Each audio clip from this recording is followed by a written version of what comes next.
Meus amigos, olha, falar sobre política brasileira dá nojo. Nós estamos vendo aí o senhor José Genuíno acaba de ser condenado pelo Supremo Tribunal Federal por formação de quadrilha e corrupção ativa e assume como deputado federal. Isto é uma vergonha. Evidentemente, legalmente não tem problema nenhum. Mas você ter um deputado condenado pelo Supremo Tribunal Federal é um desrespeito à Câmara, é um desrespeito aos poderes constituídos, é um desrespeito à população brasileira. E esse homem é um tremendo cara de pau.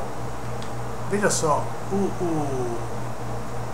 ele quando fala dele mesmo, ele tem uma coisa só a dizer: que ele lutou contra a ditadura, que ele teve uma vida, que arriscou a vida dele pela melhora do Brasil.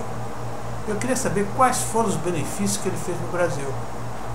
Eu queria que ele citasse os benefícios, porque ele foi para lutar em Araguaia, mas ele foi preso.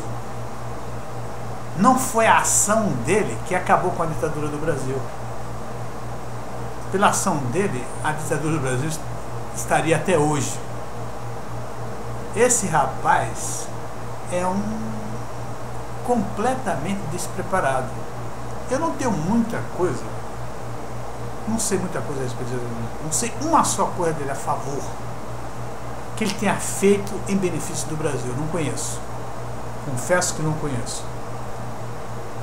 Por outro lado, eu vi na CPI do Correio algo que me chocou. Naquela época me chocou, porque naquela época não estava tão evidente a safadeza, a bandidagem desse pessoal do PT. Foi encontrado um cheque de 2 milhões do PT e esse cheque foi assinado pelo José Genuíno. E foram, obviamente, interrogar o José Genuíno e perguntaram qual era a razão daquele cheque. Ele disse que não sabia. Ele era presidente do PT, tinha outras pessoas lá para assinar cheque, etc. Tal. Não é verdade isso. Isso é uma mentira. Porque um presidente de um partido, ele pode não assinar um cheque de R$200, R$2.000. Mais de 2 milhões, ele tem a obrigação de assinar. Ou ele é um despirocado, um aloprado, porque é presidente do partido e um cheque de 2 milhões, ele assina sem saber para quê. Isso não é uma pessoa séria. Mais tarde se encontrou, acho que 3 ou 4 cheques com valores semelhantes a esse, um pouco maiores do que esse, 3, 4 milhões. E todos eles assinados pelo José Genuíno. E todos eles diziam que não sabiam por que ele tinha assinado. Evidentemente, mais tarde, se percebe que esses cheques todos foram para fazer a corrupção. E um ponto aí que a gente tem que esclarecer isso. Esse negócio de comprar a base, comprar os líderes para a formação da base do governo, isso é um álibi. Porque, por exemplo, João Paulo Cunha era do PT e teve outros petistas que receberam dessa corrupção que o Zé Genuíno assinava os cheques. Esse rapaz se diz que ele nunca, se hoje, se Araguaia nunca entregou ninguém, que não é hoje que ele ia trair alguém. Não é verdade, aliás, entre aspas isso. Porque segundo Jair Bolsonaro, que não foi contestado por nenhum discurso no Congresso, ele disse que José Genuíno foram um dos presos mais fáceis. Era só apertar um pouquinho, ele soltava 1, soltava 2, soltava 3. Dedurava os seus companheiros. Ninguém, nem o próprio Genuíno, constatou isso. E o José Genuíno tem toda a posição para contestar esse cara, o Jair Bolsonaro. Por quê? Ele foi do Ministério da Defesa, foi o principal assessor do Ministro da Defesa, e não responder ao Jair Bolsonaro? O que é isso?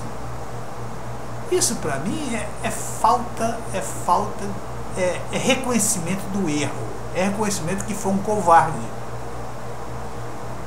Agora, também dizer que ele hoje é um pobre, que ele não tem dinheiro, eu também não acredito muito não.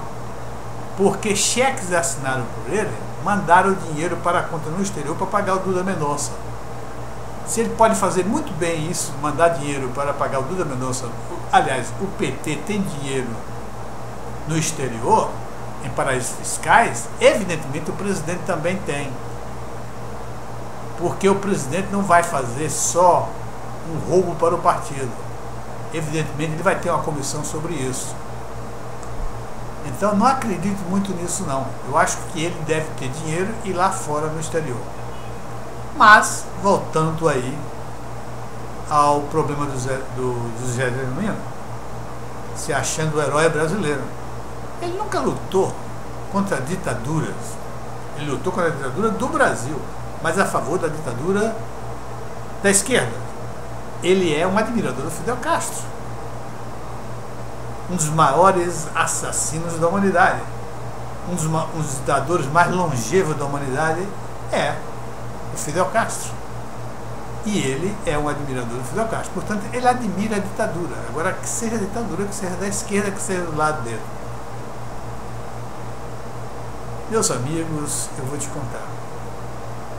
Eu ouvi e vi na televisão, no julgamento do Mensalão, o Lewandowski, Ricardo Lewandowski, ministro do Supremo Tribunal Federal, dizer que os condenados poderiam sim serem deputados, porque eles poderiam muito bem dormir na cadeia, como muitos fazem, dormem na cadeia, no outro dia eles trabalham. Por que o deputado não pode fazer isso? Ora, isso é um disparate.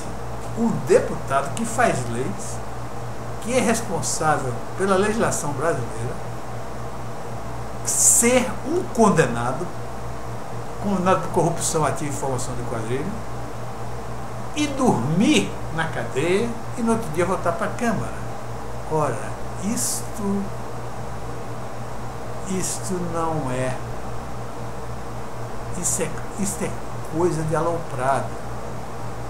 E não é que o Zé Genuíno disse que para ele também seria a mesma coisa, que não tinha problema nenhum, ele iria dormir na cadeia e continuaria trabalhando na Câmara. Não dá para entender. Não dá para entender esses esquerdistas, esses moralistas quando estão fora do poder. Como ele, o Lula, o Zé Disseu, como esses caras eram moralistas, como eles eram éticos, como eles pegavam no pé do Fernando Henrique, do governo do Fernando Henrique, por qualquer coisinha. Imagine se o governo do Fernando Henrique tivesse essa malandragem, essa bandidagem toda, o que eles não fariam? Meus amigos, nós temos que refletir muito sobre a situação do Brasil. Esses homens são altamente populares, o que significa que a gente tem que pensar muito sobre o que é o Brasil. Quem são esses brasileiros? Quem são esses brasileiros que dão alto índice de popularidade aos bandidos do Brasil, aos corruptos do Brasil? É algo a se pensar. Muito obrigado.